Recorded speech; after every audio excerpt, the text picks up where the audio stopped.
आज का टॉपिक है 133 which is a supreme court criminal jurisdiction. यहाँ पे सिविल जुरिस्डिक्शन। अब ये एपीलेट जुरिस्डिक्शन है supreme court in civil matters. कल वाले वीडियो में हमने किया था 132 में कॉन्स्टिट्यूशनल मैटर में एपीलेट जुरिस्डिक्शन। इस वाले वीडियो में हम करेंगे supreme court appellate jurisdiction in civil matter. तो इसमें भी against the judgment decree final order of the high court in civil matters, वहाँ पे 134A में हाई कोर्ट अगर इशू करेगी certificate grounds on which the high court issue substantial. अब किस ग्राउंड पे 133 में इन्होंने ग्राउंड्स दे रखे हैं जिनके बेसिस पे हाई कोर्ट सर्टिफिकेट इशू करती है। तो वो ग्राउंड्स क्या हैं? कुछ substantial question of general importance, it needs to be decided by the government. अब कोई मैटर है, अब सपोज लगा लो, और इसका प्रोसेस ही है कि सर्टिफिकेट लेने का जैसे ही मैटर रिजॉल्व होएगा, जो हमने 134A में इनिशियल जब मैंने form different forms of the jurisdiction of the supreme court का इनिशियल पार्ट करवाया था, जिसमें मैंने 134A के बारे में बताया था, जहाँ पे 44th अमेंडमेंट हुई थी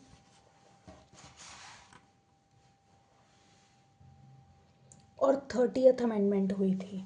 तो 44th अमेंडमेंट ऑफ इसमें तो पहले क्या होता था मैटर, जो ये जो ग्राउंड्स थे ये डिफरेंट आर्टिकल्स 132, 134, 133, 134 में दे रखे थे, जहाँ पे सर्टिफिकेट इशू करने के लिए ग्राउंड्स अवेलेबल थे।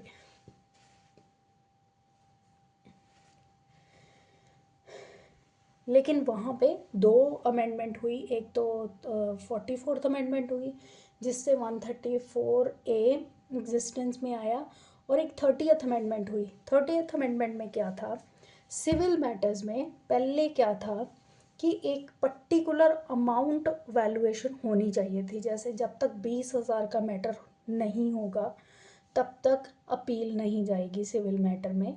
लेकिन 30th अमेंडमेंट के थ्रू इसको ख़त्म करके दो ग्राउंड्स लेके आए, जिसमें इन्होंने बोला कि सर्टिफिकेट तब इशू होएगा जब substantial question of law of general importance होगा, और जब हाई कोर्ट को लगेगा it needs to be decided by the supreme court, तब भी वो इशू करेगा सर्टिफिकेट। वो इशू सर्टिफिकेट लेके ही सुप्रीम कोर्ट के पास 133 की सुप्रीम कोर्ट की पावर एक इन्वोक कर सकती है अग्रीव्ड पार्टी। इसका बेसिक प्रॉब्लम क्या था, पहले क्या होता था कि सपोज़ अब 20,000 का वैल्यूएशन तो हमने कैसे ना कैसे प्रूव कर दिया, लेकिन अगर सपोज़ कोई पार्टी वैल्यूएशन नहीं प्रूव कर पाती थी, लेकिन जो इम्पोर्टेंट मैटर होते थे वो रह जाते थे just because of valuation.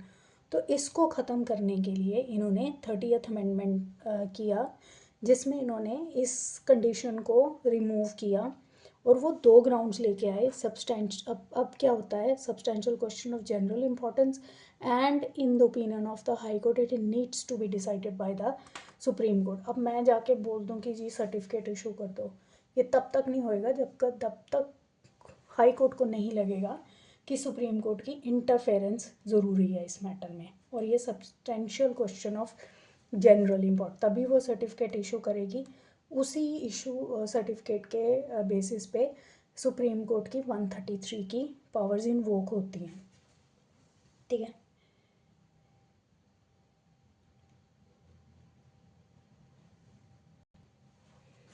One 133 clause 2 क्या कहता है कि कुछ ग्राउंड्स के ऊपर, जिन ग्राउंड्स के ऊपर हम 133 क्रिमिनल मैटर्स में सुप्रीम कोर्ट की पावर को इन्वोक करेंगे, उन ग्राउंड्स में एक ग्राउंड को जो हमें 132 में दे रखा है उस वो भी हो सकता है।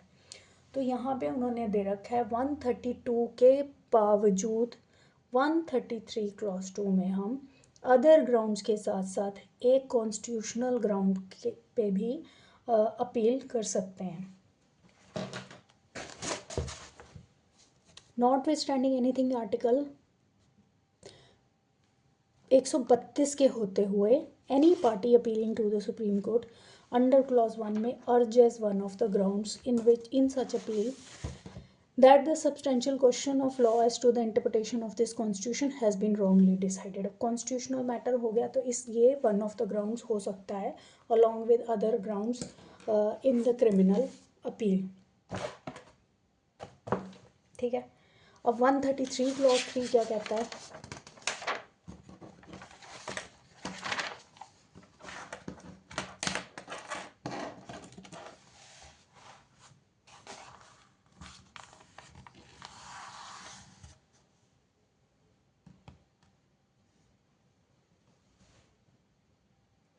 133 क्लॉज 3 में इसमें इन्होंने बोला है कि कोई भी जजमेंट डिक्री और फाइनल ऑर्डर अगर सिंगल जज ऑफ द हाई कोर्ट पास करता है तो उसकी अपील 133 में नहीं जाएगी, लेकिन अगर पार्लियामेंट कोई लॉ बना देगी कि जब वो अलाउ करेगी सिंगल जज के जजमेंट डिक्री और फाइनल ऑर्डर को इन क्रिमिनल मैटर, देन उस केस में appeal under article 133 in criminal matters चली जाएगी.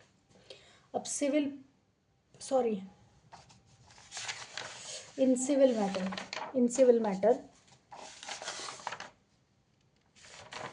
मैटर में सिंगल जज ऑफ द हाई कोर्ट की जजमेंट डिक्री और फाइनल ऑर्डर है जो वो जनरल रूल है कि नहीं जाएगी appellate jurisdiction of the supreme court. अगर सिंगल जज ऑफ द हाई कोर्ट ने पास की है तो सुप्रीम कोर्ट की जुरिस्डिक्शन नहीं जाएगी, लेकिन अगर पार्लियामेंट ने अलाउ कर दिया by making any law, then उस जज की सिंगल जज की जजमेंट डिक्री और फाइनल ऑर्डर के अगेंस्ट हम सिविल जुरिस्डिक्शन में एपीलेट जुरिस्डिक्शन में सुप्रीम कोर्ट के पास जा सकते हैं अंडर आर्टिकल 133 क्लॉज 3. अब सिविल प्रोसीडिंग क्या है? इन्फ्रिंजमेंट ऑफ सिविल राइट, हमारा कोई सिविल राइट वायलेट हो रहा है. It can be against any person और द स्टेट. सिविल सूट, अब ये जो सिविल प्रोसीडिंग है it does not requires to be arising from the civil suit only, it can be arises in the writ petition under article 226 also. तो ये नहीं है कि सिविल सूट में इसको जो प्रोसीडिंग चल रही है उसी को हम सिविल प्रोसीडिंग बोलेंगे. कोई रिट पिटीशन में भी अगर सिविल प्रोसीडिंग हो सकती है. अब interference of concurrent finding of trial court, इसका क्या मतलब है कि सुप्रीम कोर्ट की जो पावर है 133 में, क्या वो ट्रायल कोर्ट के या हाई कोर्ट के जो भी डिसीजन सेम मैटर में हुए उसकी फाइंडिंग को इंटरफेयर कर सकती है कि नहीं कर सकती.